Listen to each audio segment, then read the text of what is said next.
Why is hormone testing important for breast cancer prevention? This is Dr. Nagme, naturopathic doctor in Kingston, Ontario.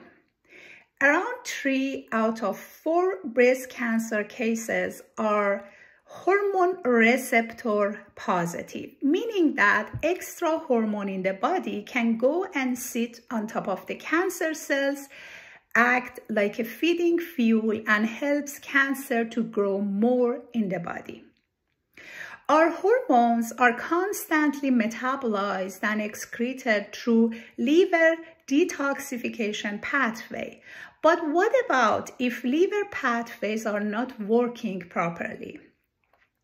Hormone testing gives us this opportunity to check the level of the hormones, if the estrogen level is high, if the protective progesterone level is low, if there is imbalance between the hormones, and also give us opportunity to check our liver detox pathways.